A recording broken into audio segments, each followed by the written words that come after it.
menjelaskan sedikit tentang sejarah satelit 8A3. Jadi satelit 8A3 ini dimiliki oleh negara kita, negara Indonesia. Satelit ini merupakan kolaborasi antara lembaga pemerintahan non-kementerian dengan Institut Pertanian Bogor. Sebagai informasi, satelit 8A3 ini meluncur pertama kali pada tanggal 22 Juni 2016, lalu mengorbit di ketinggian 500 km dari permukaan bumi. Pada saat peluncurannya, satelit 8A3 membutuhkan waktu sebanyak 17 menit hingga bisa sampai di orbit yang kini menjadi lintasannya. Adapun peluncuran satelit hasil karya anak bangsa ini diluncurkan dengan menumpang pada roket PSLV C-34 yang dimiliki oleh negara India, sekaligus menjadikannya menumpang pada misi utama Kartosat. Dan di dalam roket itu pun ada dua satelit lagi yang dimiliki oleh perguruan tinggi di India. Rupanya roket itu terbuat tidak hanya di Indonesia, namun beberapa negara lain seperti Amerika Serikat yang meluncur SkySat Gen 21 Dove Satellites dan Jerman dengan Biros, dan Kanada yang menumpang 2 satelit.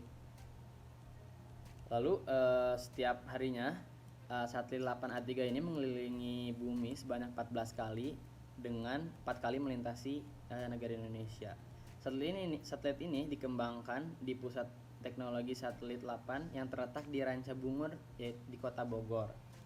Nantinya satelit ini akan berfungsi untuk pemantauan lahan pertanian dan wilayah perairan laut di Indonesia, serta digunakan untuk pengukuran medan magnet dan uji eksperimen peralatan yang dikembangkan oleh engineer 8. Di sini saya akan memberikan spek dari satelit 8A3.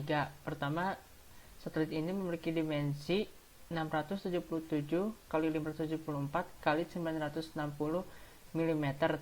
Hal ini sudah termasuk dengan antenanya. Untuk berat, satelit ini memiliki 115 kg dan mengorbit pada inklinasi 97. Untuk ketinggian yang dicapai adalah sekitar 500 km.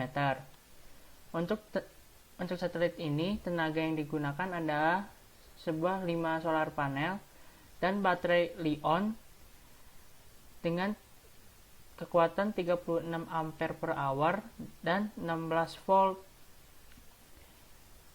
Satelit ini sendiri memberi 4 jenis kamera. Yang pertama itu kamera dengan power band dengan imagernya R, G, B, dan NIR, di mana lensa ini memiliki 300 mm dan 15 meter untuk resolusi dan SWOT-nya sekitar 100 km. Sementara pada kamera kedua itu kamera angkasa dengan lensa 1000 mm dapat mencakup daerah 3 meter dengan SWOT 6 km. Yang ketiga adalah CCD Color Video Camera, yaitu dengan cakupan dengan resolusi 150 meter. Yang keempat adalah Automatic Identification System atau AIS, yang mampu mengenal sekitar 104 kapal per menit. Di sini saya akan menjelaskan tentang fungsi dari satelit 8A3 atau IPB. Pemantauan pertanian itu jadi salah satu fungsi satelit 8A3 atau IPB untuk melaksanakan klasifikasi lahan dan observasi lingkungan melalui pencitra push broom, teknologi pengambil citra dengan sensor spektroskopi, multispektra, dan kamera visible resolusi tinggi. Adapun misi ilmiah satelit ialah mengukur medan magnet bumi.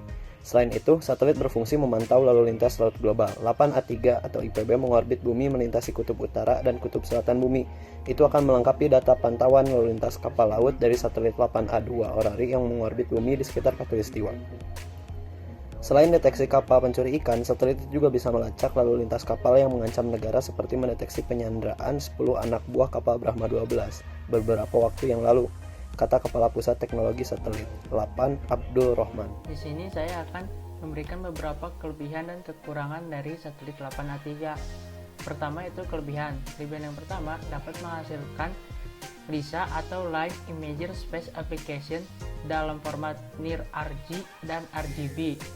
Kedua, mendukung kewaspadaan maritim global dengan cara menerima sinyal AIS atau Automatic Identification System dari setiap kapal. Ketiga, menghasilkan gambar dengan visible dan gelombang elektromagnetik. Untuk kekurangannya sendiri, band hanya memiliki 4, yaitu B1, B2, B3, dan B4. Lalu resolusi hanya terdapat dalam 18 meter, dan waktu revisi cukup lama, yaitu sekitar 21 hari.